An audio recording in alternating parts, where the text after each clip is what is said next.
Hello and welcome to this, the first video in our series on the Magdalene Institutions in Ireland in 20th century. And I'm here today on this bench here in Stephen's Green, dedicated to the Magdalene sufferers. And this is a beautiful plaque here in their memory, to those who suffered and were incarcerated in the Magdalene Institutions. And first of all, before we consider them, I need to say that there is quite a lot of confusion surrounding these Magdalene Institutions. There were three specific classifications.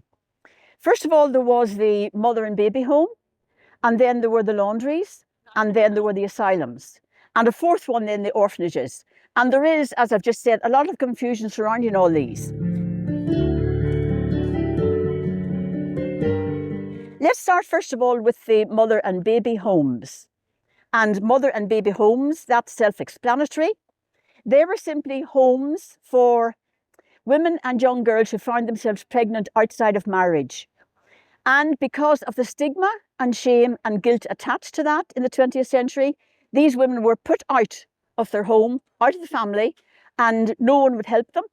And the choice they had was to either go into the Magdalene mother and baby home or lie on the street. So you had some women who referred themselves into these homes. And yes, they got refuge, but at an awful cost. The work was very difficult, very hard, and it went on for them right up until they gave birth. There were various routes into that. Some were self-referred. Some of them got themselves in because they had nowhere else to go. Others were forcibly taken, practically by the hair of the head, and pulled in by their parents or by family members. Again, because of the stigma and the shame attached to that. And then others were forced in by the priests. Those were the three main routes of entry into the mother and baby homes. And life inside there was very, very difficult. They had to work right up, no compassion, no care, no love. We weren't allowed to talk, weren't allowed to tell their story. And the work went on right up until the moment of labour. That was the mother and baby homes. Then there were the laundries, the Magdalene laundries. And these catered for a different type of woman. And the route in here was different. The route in here sometimes transferred from the mother and baby home. When the baby was born and taken away for adoption, the mother had no place else to go, and very often then was brought to the laundry here. And we also had referrals from the courts were brought into the laundries. Women who were under sentence for various crimes they committed, they were sentenced, and they could do their sentence in the Magdalene laundry if they chose. And then we had referrals from hospitals and psychiatric units. In fact, anybody could come into the laundry. Again, anyone who was an undesirable or who didn't fit into society was very often forced into the laundry by family or by friends. People with disabilities, mixed race, everybody, all came into the laundries. And then we had the asylums. Again, very connected to the laundries in that we had all the ones who were regarded as misfits in society, all found their way into the laundry or into the asylum. And then we had the Magdalene Orphanages. Now, these were orphanages by name, but they weren't orphanages because the babies inside were not orphans.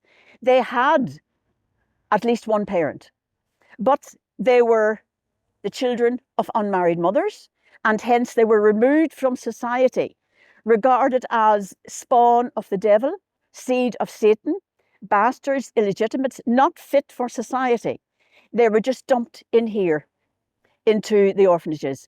And young children as young as 2 or 3 years of age who were found roaming the streets or playing truant from school or wherever, they would be lifted and taken into these institutions, sentenced in the court, a young child of 2 in the dock in court, and then sentenced by the judge to spend the rest of her life or his life until 16 years of age in the orphanages. Because remember, for every person these nuns took in these institutions, they got paid money from the state.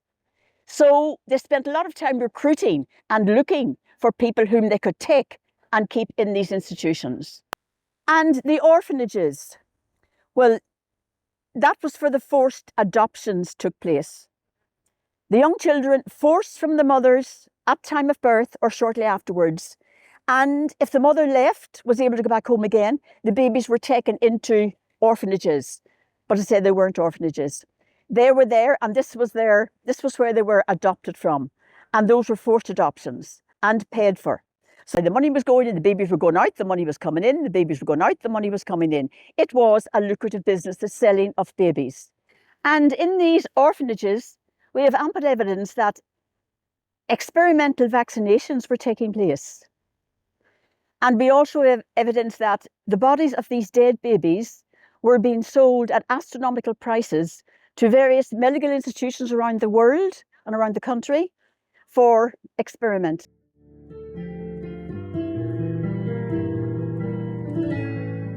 Let me talk now very briefly about what happened when they went in there. Well, if we only had one person telling us their inside story, we could say, well, we can't believe that. That's only one person. But when we have so many women all coming and telling us the same thing about conditions inside, all from different parts of the country, all from different time spans, then we do have to sit up and listen. And these women's stories are horrific. When they were taken in, the first thing was they got their name changed, identification taken away. They were given a new name, and the nuns explained this was for their privacy and to keep them safe. And if anybody called the door to ask for a person, then they could say, we didn't, there's nobody here of that name. But in actual fact, were the nuns really just covering their own steps, protecting themselves? Then they had their hair cut, not just cut by a stylist. It was cropped with scissors and shears to make them very, very unattractive looking. And if any of the women escaped, they were brought back by the guards and their hair was cut again. And the usual taunt was, now, not so pretty are you now, you won't want to escape again. They also had the rule of silence inside. They weren't allowed to talk. They weren't allowed to tell their previous name. They weren't allowed to talk about their previous life. All again, the nuns said, for their own safety, their own security, but we have to question that. Food was inadequate. The visits, if they got from their loved ones, were supervised at all times. There was no word allowed to get out to the general public about what conditions were like in here. Very, very hard work. And it wasn't just the work in the laundry, it wasn't just the scrubbing and the cleaning of the floors and everything. The nuns were making a lot of money through lucrative businesses here. These women incarcerated were making rosary beads, they were making scapulars, they were even knitting iron sweaters for sale in the American market. And all these goods were taken for sale in various religious sites in Knock, in Rome, exported over the world, and the money was flowing into the convent from them. As well as that, the nuns got a specific amount for each person they had in there. And the sad reality about the mother and baby homes is that most of those women incarcerated in there, they were the victims of rape or incest and indeed sexual abuse by priests. And the other sad reality is that those who were raped, when they reported it, either they weren't believed and they were put into institutions for lying, or they were believed, but they were kept quiet, keep this all out of public domain by putting them into institutions. It was all secret, all kept quiet because of the shame and because of the stigma attached to it all. And it was the victims of rape and incest who ended up in these homes, not the perpetrators of the crime. They were males. Their life went on as normal, no sanctions. They went on happily enough. It was the women who had to take the shame and the stigma and the punishment for both of them. Women who mostly had committed no crime, who were the victims of incest and rape and sexual abuse by priests and clergy. And some of these were young children. Young children who couldn't even make up that story because they wouldn't have known anything about it. And these two were called liars, or they were taken off and institutionalized in one or other of the institutes to keep them out of society, to keep the secret under wraps and not let it out. So it's all very horrific. When you put it all together, you get a very, very horrific picture here. And all the work these women did in the institutions, the laundry work, the making of rosary beads, everything they did, that was all unpaid labour. They got no money for that. And that's how the laundries were able to get so much business, because they could do the laundry work cheaper than the other businesses around because they had no labour costs. So I hope now I have clarified for you some things about the Magdalene homes that often cause confusion, the different types of them, the different type of women that ended up in them, and their route in there, how they got in there. And this is the first video in our series on the Magdalene homes, and that's why I'm here at the Magdalene bench today in St. Stephen's Green. Our next videos will be on site at some of the homes themselves, and I will be interviewing some of the women who spent time in there and other people who work there and who know all about these institutions.